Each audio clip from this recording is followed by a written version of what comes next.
తెలంగాణ రాజకీయాల్లో మరో కీలక మలుపు తిరిగింది. చాలా రోజులుగా చర్చనీయాంశంగా మారిన ఫిరాయింపు ఎమ్మెల్యేల వ్యవహారంలో స్పీకర్ గడ్డం ప్రసాద్ తీసుకున్న నిర్ణయం ఇప్పుడు పెద్ద చర్చకు దారితీస్తుంది.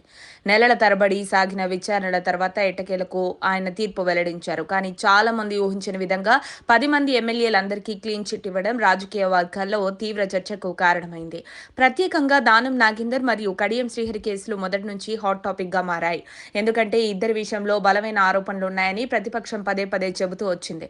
బీఆర్ఎస్ తరపున గెలిచిన దానం నాగేందర్ తర్వాత కాంగ్రెస్ పార్టీలో చేరడమే కాకుండా కాంగ్రెస్ బీఫామ్ మీద లోక్సభ ఎన్నికల్లో పోటీ చేయడం కూడా పెద్ద వివాదానికి కారణమైంది.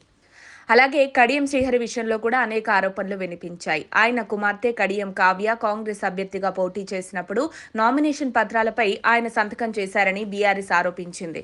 అంతేకాదు తన కుమార్తె గెలుపు కోసం ప్రచారం చేసినట్లు వీడియో ఆధారాలు కూడా తమ వద్ద ఉన్నాయని గులాబీ పార్టీ నేతలు పేర్కొన్నారు. ఈ కారణాల వల్ల కనీసం ఈ ఇద్దరిపైనా స్పీకర్ అనర్హత వేటు వేస్తారని రాజకీయ వర్గాల్లో బలమైన అభిప్రాయం ఏర్పడింది. కొంతమంది విశ్లేషకులైతే కడియం శ్రీహరిని కాపాడిన దానం నాగేందర్ విషయంలో మాత్రం కఠిన నిర్ణయం తీసుకునే అవకాశం ఉందని కూడా భావించారు. కానీ చివరికి జరిగింది పూర్తిగా భిన్నంగా మారింది. ఎలాంటి అనర్హత చర్యలు తీసుకోకుండా అందరికీ క్లీన్ చిట్ ఇవ్వడం బీఆర్ఎస్ నాయకులను తీవ్రంగా ఆగ్రహానికి గురిచేసింది. స్పీకర్ తీసుకున్న నిర్ణయం కాంగ్రెస్ నాయకత్వానికి అనుకూలంగా ఉందని వారు ఆరోపిస్తున్నారు.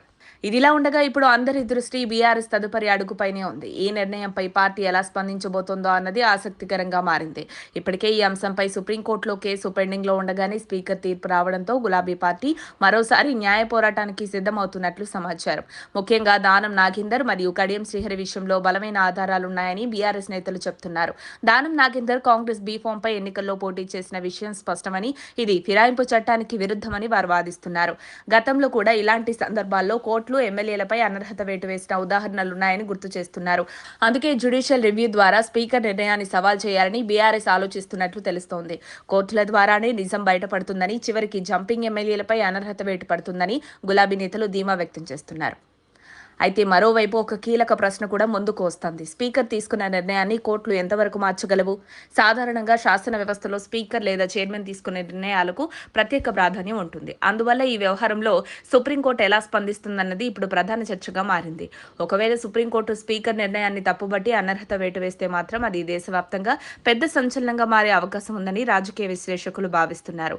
అలా జరిగితే తెలంగాణలో జరిగిన ఈ ఫిరాయింపు ఎపిసోడ్ దేశ రాజకీయాల్లోనే ఒక మైలురాయిగా నిలిచే అవకాశం ఉంది. ఇప్పుడు అందరి దృష్టి అత్యున్నత న్యాయస్థానంపైనే ఉంది. బీఆర్ఎస్ ఆశించిన విధంగా కోర్టు తీర్పు వస్తుందా, లేక స్పీకర్ నిర్ణయమే కొనసాగుతుందా అనే ఉత్కంఠ రాజకీయ వర్గాల్లో కొనసాగుతోంది. రాబోయే రోజుల్లో ఈ వ్యవహారం తెలంగాణ రాజకీయాలను మరింత వేడెక్కించే అవకాశం ఉందని స్పష్టంగా కనిపిస్తోంది. మరిన్ని అప్డేట్స్ కోసం మా కాయ్ టీవీని సబ్స్క్రైబ్ చేసుకోండి. మా వీడియో కనుక మీకు నచ్చినట్లయితే లైక్ చేయండి, షేర్ చేయండి. మీ విలువైన అభిప్రాయాలను కామెంట్ బాక్స్లో తెలియజేయండి.